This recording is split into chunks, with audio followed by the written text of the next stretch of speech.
Good morning and welcome to Finally 50, where I'm on my journey to turning 50, becoming the best version of myself I possibly and trying to bring y'all along with me. We going on a walk today, y'all, to talk about how I destroyed my YouTube channel. Before we go, I'm going to put on my weighted vest. I have a 16-pound weighted vest and a 25-pound weighted vest. This is going to be a very brief walk, 10 minutes top, because it's 34 degrees right now in Michigan. And I just don't feel like doing a long walk. Period. Last summer and fall, I would go out for 4 or 5 walks a day. 15 minutes each, and I was trying to get 10,000 and 12,000 steps every day. And since it's been winter, I realized I've been averaging about 1,500 steps a day, and I just feel terrible. I'm just not moving. I know, I hate it here. I was like, today we gonna walk and talk, baby. Walk and talk. In fact, this walk gonna be so short, I'm not even gonna wear my sneakers. I'm just putting my boots on. Let's talk about how I destroyed my YouTube channel. Back in 2018, I started a different YouTube channel, not this one. And at first I was gonna do like lifestyle stuff, and I started just filming my kids. My kids got super excited about it. They were a lot younger then, obviously. So I did like a few little mommy content stuff. And then I was like, no, I don't want to do that. I want to do something more serious. Let me talk about issues that real women are dealing with. I was also going through domestic violence at the time, and I was experiencing a lot of depression, obviously. And so I wanted to talk about things about what I was going through without saying explicitly, I'm being abused. Let's go.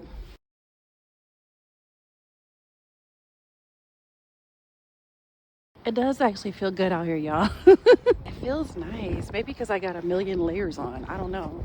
Maybe because I'm in perimenopause and I'm just not as cold as often. Once I got started, I quickly realized this is a lot of work, and I just wasn't consistent. And then in 2019, I was like, let me try to get consistent again. But that was like the hardest year because I just told my ex that I was leaving him. I was preparing to leave, and I was in a bad way mental health wise. So I was doing very sporadic videos here and there. I don't remember the exact timeline, but once TikTok started getting popular, I decided to switch over to TikTok. And my TikTok started growing because I started talking about narcissistic abuse and verbal abuse, and it was so niche that it took off. And I was like, man, F YouTube, I'm on TikTok now. So I let the channel sit for a while. After I got divorced, I was like, let me come back and tell my story. So I did this whole like 6-part series on what it was like to go through a narcissistically abusive marriage. And I decided that my channel was gonna be about narcissistic abuse awareness, verbal abuse awareness, complex PTSD, because I had been diagnosed with acute stress disorder and complex PTSD. And I was like, yes, this is the direction I'm gonna take my YouTube channel in. I privated all my family videos and all my family vlogs and all that. Kept going with that, but again, I was not consistent, y'all. At this point, I think I had about 1,100 subscribers or so. But don't forget, this was from 2018 to probably 2022. So 4 years had went by. I was proud of them little 1,100 subscribers, I promise you.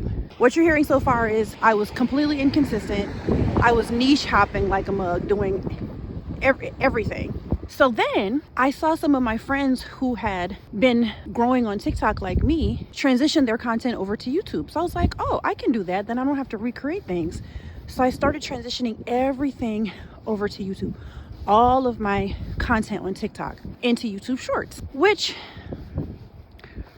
I don't think was necessarily a bad thing because, as you know, shorts can really grow a channel with subscribers, but they're not necessarily interested in your long form content. So I have heard people say, if you're going to do YouTube, either pick long form or short form, unless it's like very, very niche channel. Both can work because they're interested in both because you're doing the exact same thing in both, but that's not what I was doing.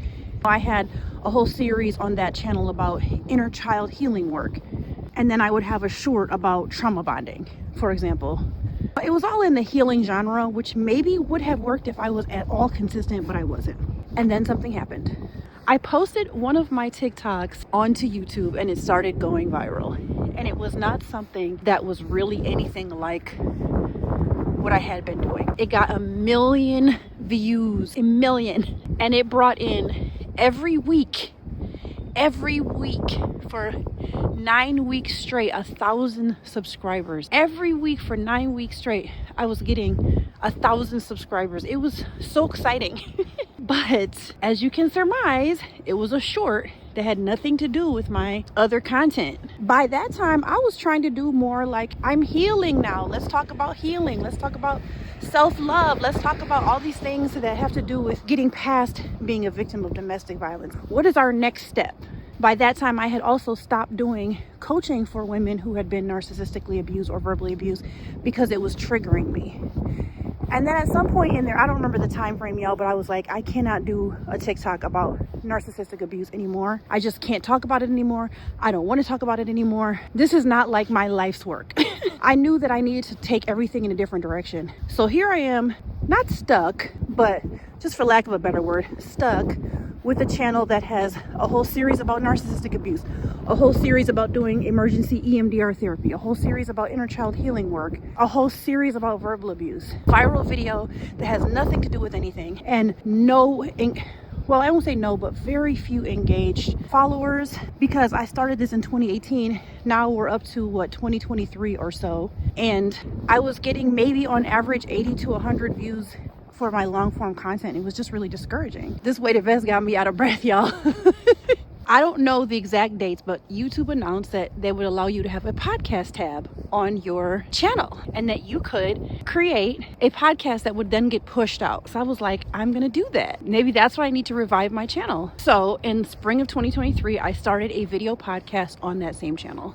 Another mistake I made. I was trying to do an episode every other week. Then for a little while I was trying to do an episode a week, but I was never consistent.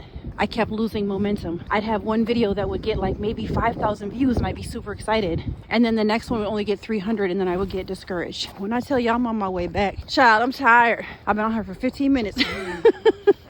I'm tired. My feet hurt. It does feel good and I'm not cold at all. And it is kind of pretty. I mean, not really, actually. Never mind. I am glad I got out here though. Then last year, top of 2025, I'm like, I'm about to do my podcast. I'm going to be consistent. I'm going to take it so serious. Struggled.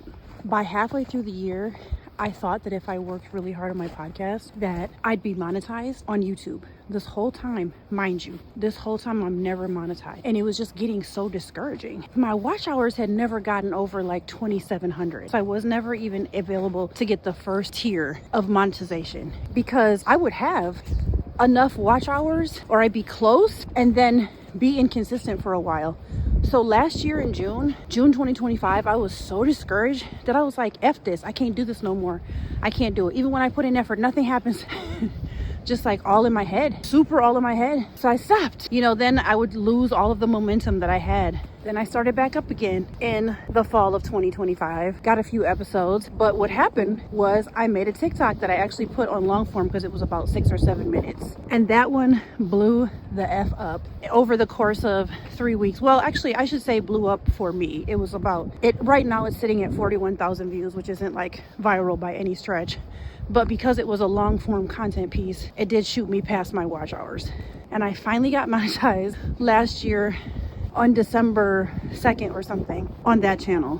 But again, that long form piece was not really about what the channel is trying to move forward. And so it's like same frustration. I can say that I am strongly considering taking all of those podcasts off of that channel and just starting a whole new podcast channel. So from now on, what I'm going to do with that channel is I'm only going to post my podcast content. I'm doing some research right now about whether or not I should private all of the other videos, just private everything else and just let it exist as a podcast channel. That's it. I don't know. The channel now sits at 9,500 subscribers. It is monetized, but I have not made any money on it at all, outside of a few brand deals here and there. And because it had been so long, from 2018 to 2025 to get monetized, not 7 years, y'all, not 7 years. I was like, well, I still like doing YouTube. I had to stop walking for a second because I'm tired. So started doing research and I saw a bunch of people just start a whole new channel that's very niche. So that's why I decided to start Finally 50 because it's super niche. It's just for women who are 50 and over. And it's exploring my journey of turning 50. And part of this journey is figuring out, do I really want to still put time and energy and effort into YouTube after all of this time, after all of these videos? My old channel has 700 videos on it. That's with all the shorts and all the long form. But for it to have 700 videos, be started in 2018 and still only have 9,500 subscribers, it's kind of embarrassing. And I'm trying not to think about it like that, like who cares what other people think, right? Am I having fun still? Yeah, I'm having fun, but it's so discouraging. So I thought coming over here, doing something new, doing a little short video every day for 100 days and seeing what happens. Let's just see where this journey takes me. Over here. This video will be day 14 and I only have 7 subscribers, so I'm averaging 1 subscriber every other video. It's just super discouraging. But again, I said I wasn't going to look at metrics. I wasn't going to deal with any of that. I was just going to try to have as much fun as I could and do this for 100 days in a row and see what happens. And the fact that I've gotten out 14 videos in a row since January 1st, I'm like, okay, girl, look at you being consistent 2 weeks in a row. And I'm still doing my podcast weekly. I'm trying to learn from my past mistakes. If someone were to ask me, I'm 50, should I start a YouTube channel? I would say, yes, girl, have fun. Just don't make the same mistakes I did. Have a niche and be consistent. That's what I would say. Have fun, have a niche, be consistent, and don't over edit. Because apparently the YouTubers don't be liking edited videos anymore. And I love me an over edit, child. I love over editing. So I kind of like this new style of just do the least. Okay, let me take my behind home.